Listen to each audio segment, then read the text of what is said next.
राम कथा कली कामद गाई, सुजन सजीवनी मूर सुहाई। श्री राम कथा कलयुग में सब मनोरथों को पूर्ण करने वाली कामधेनु गाय है और सज्जनों के लिए सुंदर संजीवनी जड़ी है। पूरी की पूरी श्री रामायण जी प्रेम, त्याग, तपस्या, धर्म और भक्ति भावना के प्रेरक प्रसंगों से भरपूर है।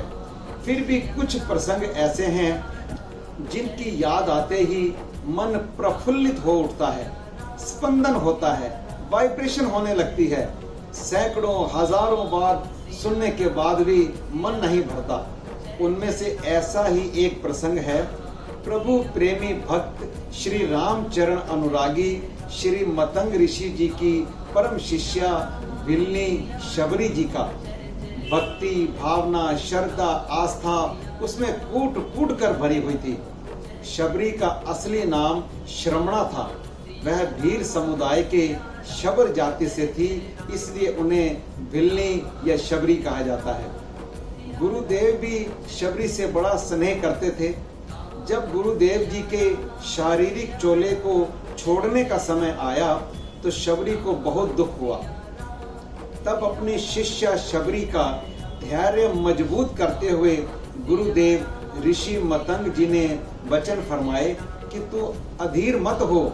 तेरे श्रेष्ठ कर्मों के फल से तुम्हें प्रभु श्री राम जी और उनके छोटे भाई लक्ष्मण जी के दर्शन होंगे। समय पाकर वह स्वयं तेरी कुटिया में पधारेंगे। बस उसी दिन से प्रेम और व्याकुल से शबरी बड़ी अधीर होकर बड़ी आतुरता से प्रभु श्री राम जी की प्रतीक्षा करने लगी। अपने कुटिया तक आने वाले रास्ते को रोज झाड़ू से साफ करती, उसमें पड़े कांटे रोज चुनती, प्रतिदिन उसमें पुष्प बिछाती, कहती मेरे राम जी के कोमल चरणों में कोई कांटा ना चुभ जाए। हर रोज उनके लिए बेर तोड़ कर लाती, उन्हें चख चख कर रखती, कहीं कोई बेर खट्टा ना निकल आए, और कहती कब आओगे मेरे प्रभु राम, इतना बता दीजिए।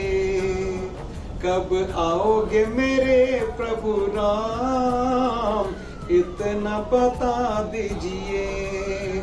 प्यासे दर्श के नैना, प्यासे दर्शन के नैना, प्यास बुझा दीजिए। कब आओगे मेरे प्रभु राम।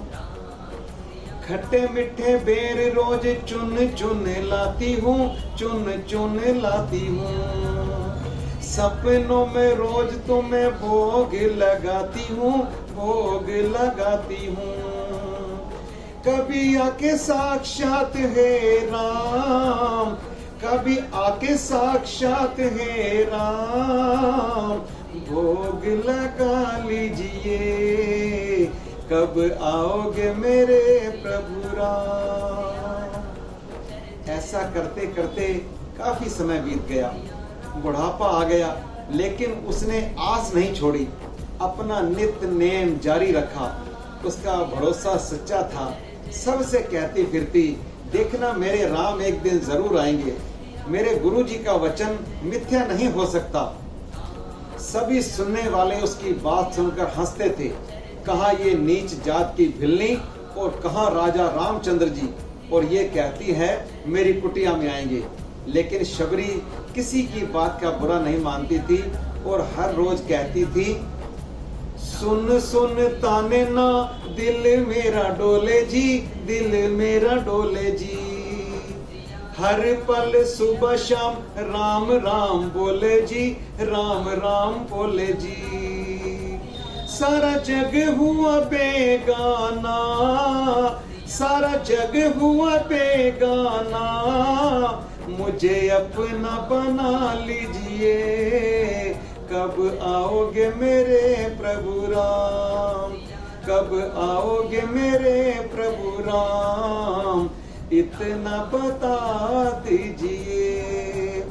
और फिर वही हुआ। जो युगों युगों से होता आया है। भक्त के वश में है भगवान। श्री राम जी व श्री लक्ष्मण जी सीता जी को ढूंढते हुए माता शबरी जी के आश्रम पधारे। सरसिज लोचन बाहु विशाला, जटा मुकुट सर उर्बन माला, श्याम गौर सुंदर दो भाई, सबरी परी चरण लपटाए। कमल सदृश नेत्र और विशाल भुजा वाले, शीश पर जटाओं का मुकुट और हृदय में वनमाला धारण किए हुए सुंदर सांवले और गोरे दोनों भाइयों के चरणों में शबरी जी लिपट गईं। प्रेम मग्न हो गई, मुख से वचन नहीं निकलता। प्रेम से चरण धोए, आसन पर विराजमान किया और बेरों का भोग लगाने लगी। बेरों को चख चख कर खिला रही है और दया के सागर, तीनों लोकों के स्वामी साक्षात नारायण भक्त के हाथों से जूठे बेरों का आनंद ले रहे हैं, बारंबार प्रशंसा कर रहे हैं। कंद मूल फल सुरसयति, दिए राम कहुआनी, प्रेम सहित प्रभु खाए, बारंबार बखानी, बारंबार बखानी। माता शबरी जी के कंदमूल व बेरों के भोग का आनंद सुख लेकर प्रभु श्री राम जी ने शबरी जी को नवधा भक्ति का ज्ञान दिया और सीता जी के बारे में पूछा। शबरी जी ने कहा, हे रघुनाथ जी, आप पंपा नामक सरोवर को जाइए, वहां आपकी सुग्रीव से भेंट होगी, वहीं आपको कोई ना कोई जानकारी अवश्य मिल जाएगी। श्री रघुनाथ जी अनुज भ्राता सहित पंपा सरोवर के निकट ऋष्यमुख पर्वत के पास पहुंचे, जहां सुग्रीव अपने मंत्रियों सहित रहते थे।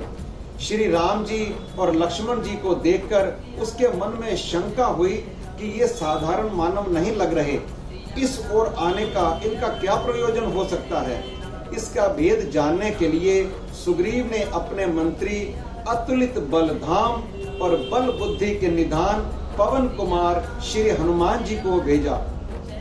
श्री हनुमान जी ब्राह्मण वेश में श्री राम जी से मिले, भक्त और भगवान का मिलन हुआ। सुग्रीव से मित्रता हुई और उसे भय से मुक्त करने के लिए श्री राम जी ने बाली का वध किया। बाली कुमार अंगद प्रभु की शरण में आ गया।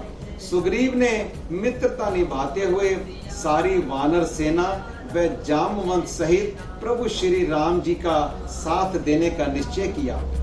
बल बुद्धि निधान श्री हनुमान जी को लंका में सीता जी की खोज के लिए भेजा गया। समुद्र लांघते हुए हनुमान जी लंका पहुंचे, सीता जी से मिले, उन्हें आश्वासन दिया कि अति शीघ्र धर्म की विजय होगी। रावण से आमना सामना हुआ, उसको समझाया, परंतु अभिमानी रावण नहीं माना।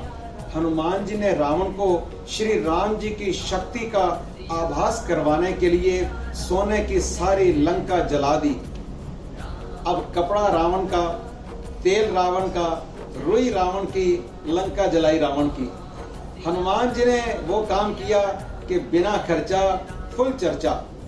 श्री राम भक्त विभीषण का घर छोड़ दिया, क्योंकि उनके घर से तेल रुई कपड़ा नहीं आया होगा।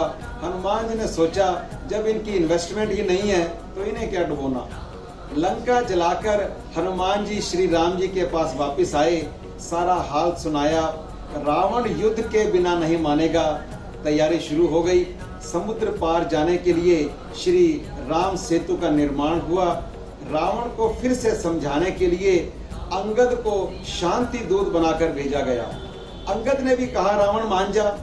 रावण कहता है, उन तपस्वियों से, फकीरों से मेरा क्या मुकाबला। अंगद ने कहा, तू सही कह रहा है, तू चोरों की तरह सीता जी को उठा लाया और वो वीरों की तरह युद्ध करने आ रहे हैं, तेरा उनका क्या मुकाबला। उनका एक वानर 100 योजन लंबा समुद्र लांग कर आ गया और तेरे से उनके भाई द्वारा खींची एक छोटी सी लकीर ना लांगी गई, तेरा उनका क्या मुकाबला। रावण झल्ला उठा, एक एक करके सारे योद्धा, सारे पुत्र, सारे भाई मरवा दिए, लेकिन अभिमान नहीं गया। अंत में खुद भी मारा गया। अधर्म पर धर्म की, असत्य पर सत्य की विजय हुई।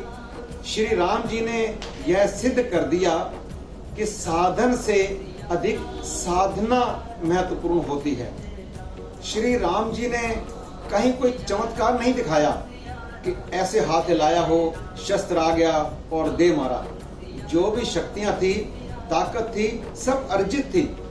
श्री राम जी विजय पाने के अधिकारी थे, क्योंकि उनमें विनम्रता है, सहजता है, वे सरल हैं, वीर हैं, सामाजिक हैं, शालीन हैं। उनमें शौर्य है, धर्म है, सत्य है, बल है, विवेक है, दृढ़ संकल्प है, परहित हैं। उनके पास क्षमा है, दया है, कृपा है। इसलिए वे मर्यादा पुरुषोत्तम हैं। जब तक अयोध्या में थे वह श्री राम थे, और वन में गए तो बन गए। वन में गए तो मर्यादा पुरुषोत्तम भगवान श्री राम बनकर लौटे। बोलिए मर्यादा पुरुषोत्तम भगवान श्री रामचंद्र जी की जय। जय जय श्री राम, जय जय श्री राम।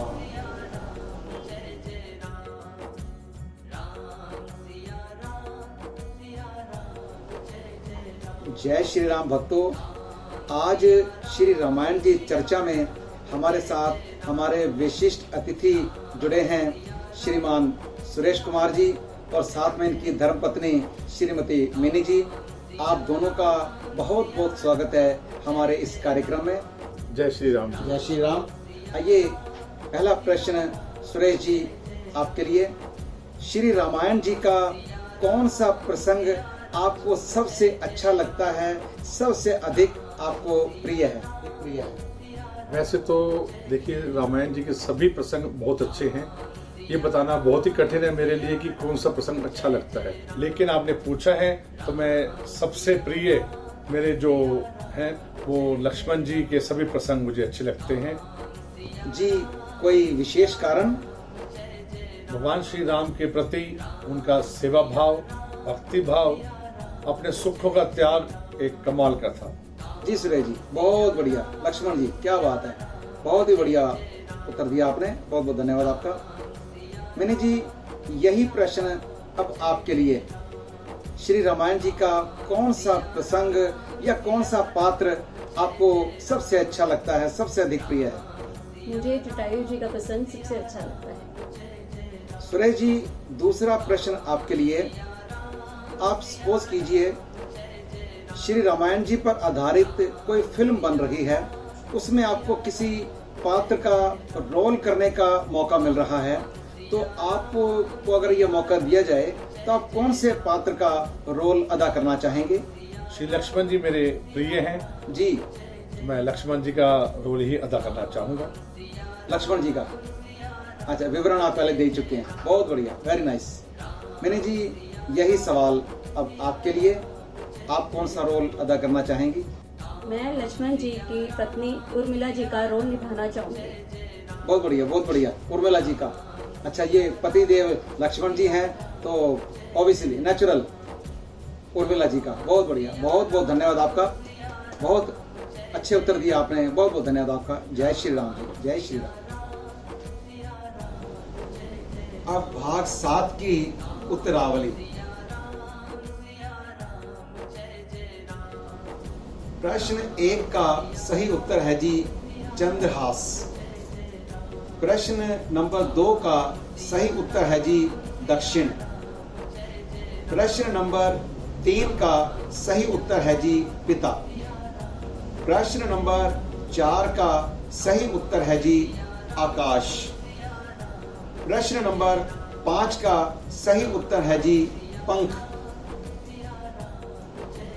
प्यारे भक्तों, श्री रामायण जी प्रसंग एवं प्रश्नावली कार्यक्रम को यहाँ विराम दे रहे हैं, लेकिन हर मंगलवार आपसे मुलाकात होती रहेगी, किसी ना किसी विषय के जरिए भजन, भेंट, कथा किसी न किसी रूप में आपसे मिलते रहेंगे और निकटतम भविष्य में फिर किसी नई कथा के साथ फिर हाजिर होंगे, फिर मुलाकात होगी आपसे।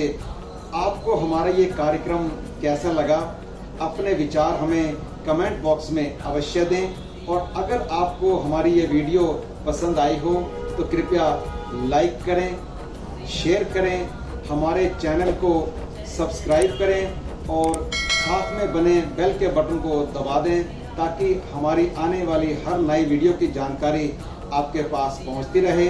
भक्तों, बहुत जल्द मिलते हैं अगली नई वीडियो के साथ। सभी भक्तों को प्यार भरा जय श्री राम। बहुत बहुत धन्यवाद।